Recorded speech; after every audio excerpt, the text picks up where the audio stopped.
Afternoon. Another quick little video. Obviously, the state of the world is still as it is. Lots of crazy stuff going on. The pressure seems to be being turned up a little bit, based on obviously more different types of propaganda, I guess. Yeah, propaganda, lack of science, if I dare use that word, lack of ability to reason and remain objective, and also lack of ability to essentially understand risk correctly. Okay, understand risk. But I don't want to dwell too much on all of that, because it can be quite draining, and we need to focus our attention and intention on what we want to create in our lives, not what we want to be averse to and deny and, to some extent, push back. We have to accept where things are at the moment, and do our best to, it's that three selection mantra, I call it, in any situation in life. Accept it fully and wholeheartedly. Try to change it or toddle off, walk away from it. And, in situations like this, it's a little bit difficult to toddle off. You can toddle off a bit, but, you never really escape it. You can change it a little bit, maybe, by influencing others, but to be honest with you, it's difficult to change the direction of a turning cruise ship. All right, it takes a long time to shift the momentum of something so large that is essentially steaming its way down the river, causing a very large wake, and it's causing a lot of harm to a lot of people. So in times like this, we have to learn to come back to ourselves and try to accept things as they are, and navigate and weave our lives through the maelstrom of edicts, statutes, acts, laws, and other worldly craziness that keeps us on our toes and makes life, I suppose, somewhat more interesting. And I say that tongue-in-cheek. So, I want to start with a little story, really. You might have seen this before. I got this off Facebook, all right? It's not my story. If you take 100 red ants, okay, and you take 100 black ants, and you put them in a jar together, they'll generally be quite peaceful. Okay, they won't do much. They'll just toddle around doing their thing. But if you put a lid on the jar and pick it up and start shaking it around a little bit,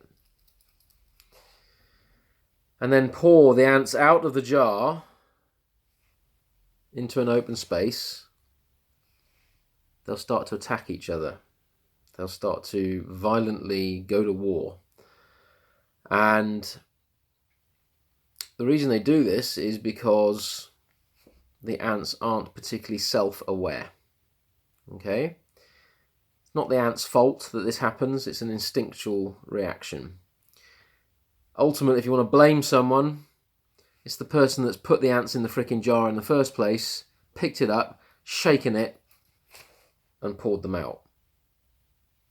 So, metaphorically speaking, you can probably imagine, or you can probably agree that we're like these ants at times. We get put in jars, mixed with different types of ants, shaken around a bit, and the psychopathic, sociopathic little kid that's been shaking the jar is probably the same sort of person who'd get a magnifying glass and burn the fuckers, innit? With the sunlight, is enjoying what's happening, taking pleasure in seeing these creatures decimating themselves and causing a lot of fear and negativity. And to some extent, this being that has shaken the jar is feeding off that, enjoying it. So we have to be aware of that when we're out and about now, because, you know, no matter where you stand on these issues, there is polarization, and there's an energy of quite a high degree of kind of anger and conflict. Even just a trip to the supermarket seems like a challenge at the moment. So, especially if you're not wearing a mask. But hey ho, we carry on. But the point of that little story is to try and understand why we do what we do. And if you can try to simplify these things, I've got a little model here that you can use. It's from a book called Shadow Dance by David Rico. Great book, right? Great book to work through and read and help you understand yourself a lot more. So I actually use a lot of the techniques in this book in my work. I tailor them, I make them a little bit more interesting for the clients. But the basis of shadow work is to understand where the repressed and limited aspects of yourself have been shunned, pushed away, and how those aspects can be reintegrated back into your being. So you become a whole being, a holy being, a holistic being, rather than a fragmented being. But we kind of live in two worlds, and the world most of us tend to live in most is where our consciousness is most trapped in. And that is the world of the ego, okay? There is another world that we can reside in once we start to do this work, once we start to bring awareness to our shadow aspects, to our egoic aspects, to our wounds, to the aspects of us that require rehabilitation, the aspects of us that require love, integration, and healing.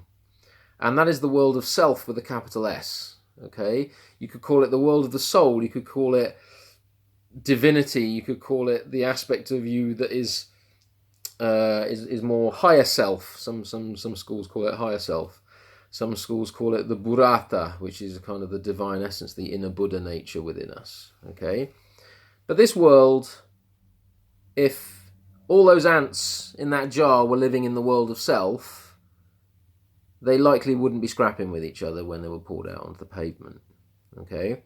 So we need to understand where our world of ego, where our egoic aspects create problems, okay? Create problems which create disharmony, dissolution, chaos, violence, and fear, and ultimately accelerate the process of death, accelerate the process of death.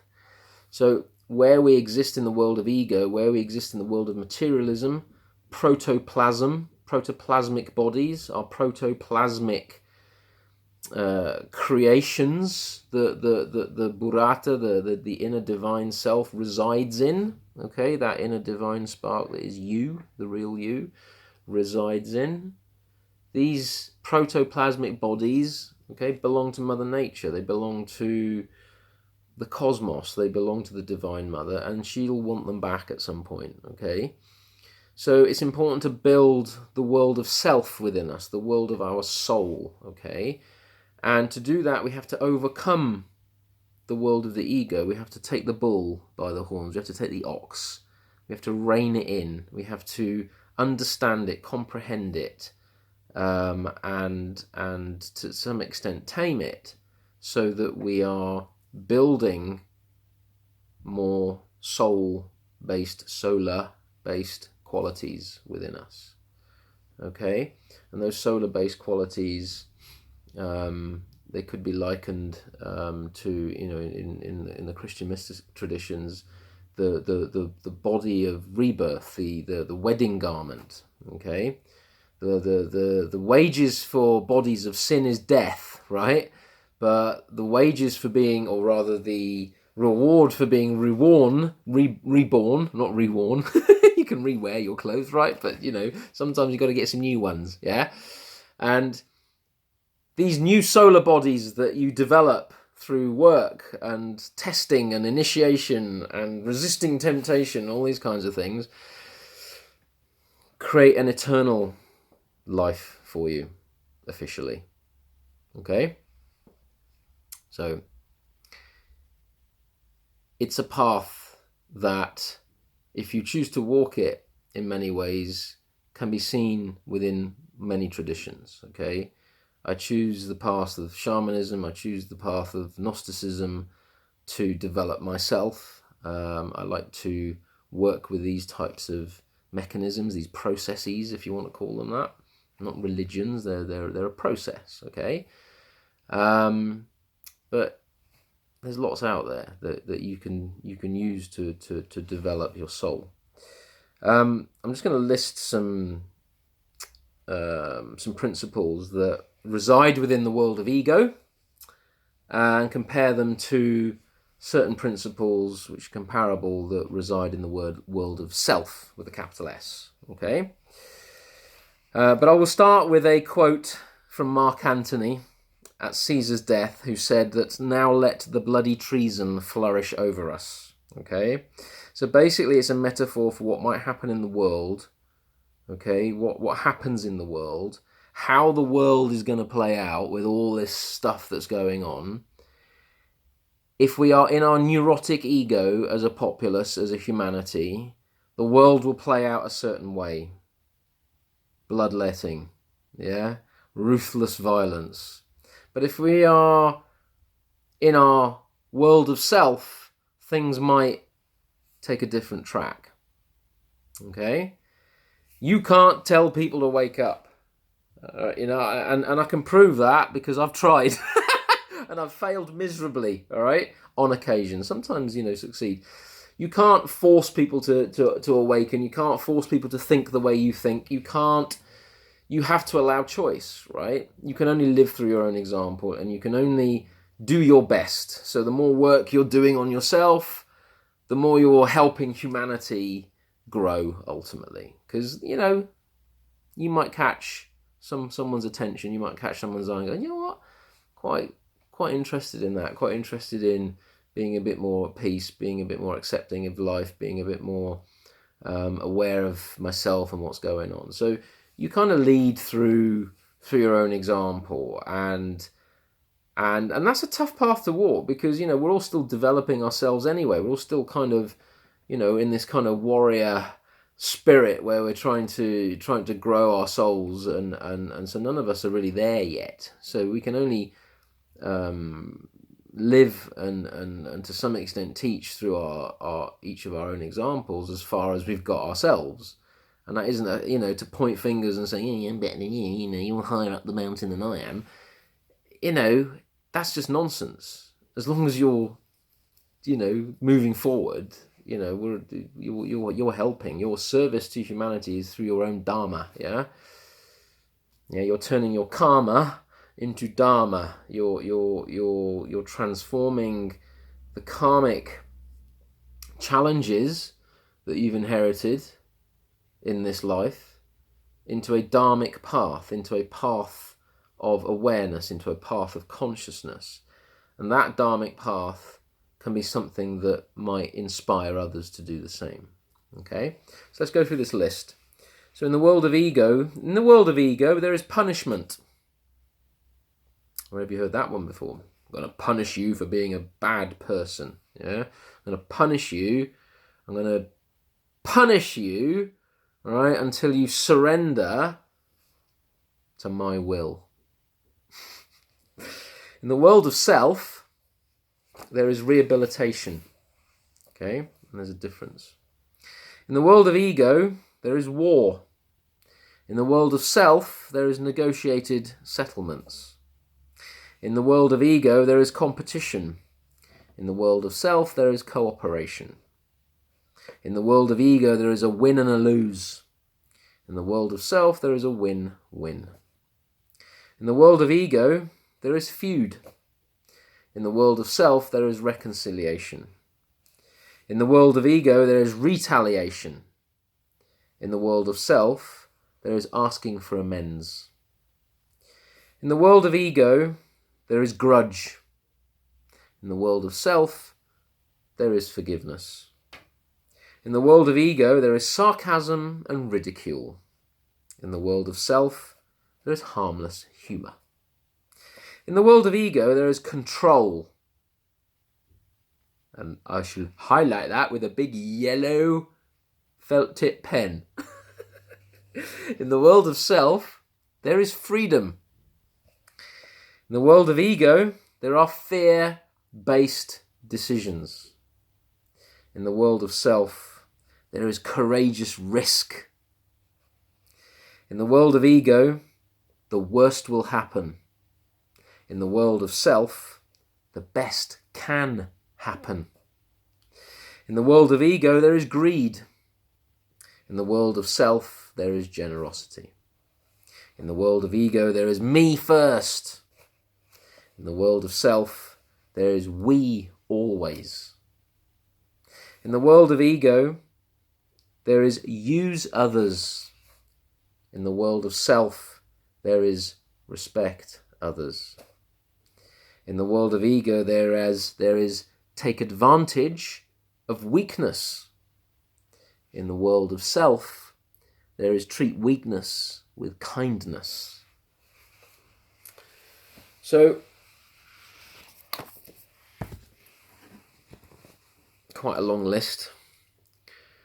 But as you kind of go through those, again, without judgment, with curiosity, you can kind of see in your daily life, in your daily reactions and responses, where you might be residing in yourself, with a capital S, and where you might be residing in the ego, okay? The separate I, the frightened beast that's in all of us, okay? And whatever interactions you have on a daily basis, you know, you could, and whatever you observe in others on a daily basis, you can normally see. It's actually easier to see potentially where others are in their self or whether they're in their ego, rather than looking at yourself, isn't it? Because pride gets in the way, and it's, oh, I thought I'd worked on that, you know. But take an honest look, yeah, and look at where your decisions are fear-based rather than whether they're, you know, actually coming from a spirit of courageous risk. Yeah, turning fear into courage is a big leap forward for the soul, and I think that's what a lot of people who are on this path, or who are waking up a little bit and are questioning what's going on, is, you know, why are we quivering in fear instead of standing in our courage a little bit and doing the right thing, which is a win-win, okay, rather than a win-lose. So there's a lot of things you can take from that list, all right, and I thoroughly encourage you to go buy that book and read it, because it's helped me a lot on my path. You've probably seen it in reverse there, Shadow Dance by David Rico. And you can use the tools in there, you can use the information in there to create some original scenarios for yourself. And, you know, everyone's different, everyone's working on different kind of stuff. But I'd encourage you all to keep working, yeah? Pick up your sword, stick your helmet on, hold your shield, yeah? And keep walking forward, keep challenging yourself, keep working on yourself, keep observing yourself, self-observation, and maybe come back to that list occasionally and go, right, today, let me have a little look about where I succumbed to my ego versus where I succumbed, or rather where I stepped into my self with a capital S, stepped into my soul, okay? And without judgment, yeah, because this is a work in progress. This isn't about saying, oh, I fucked up again today, you know, I got caught, I got hooked. got angry again, or I you know, judged people, or I did this or I did that. Don't look at it like that, because that will create despair in you. That will create deflation. That will create defeat. And it's not about being defeated. Okay, it's about being motivated.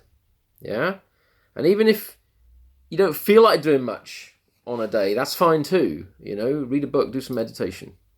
Yeah, you don't have to go out into the world, into battle every day of the week. Yeah, I know I've kind of reduced my contact with humanoids recently, more recently, because I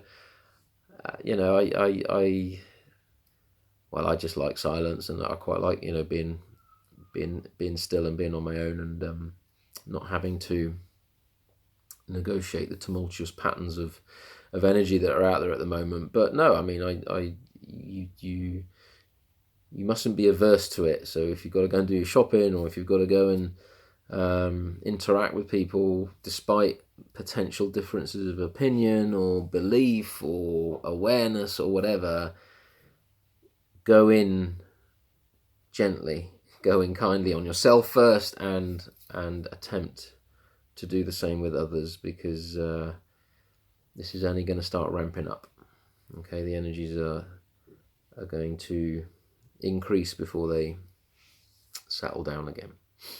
Anyway, have a good week, and see you again when I can find some time to do another one. Bye bye.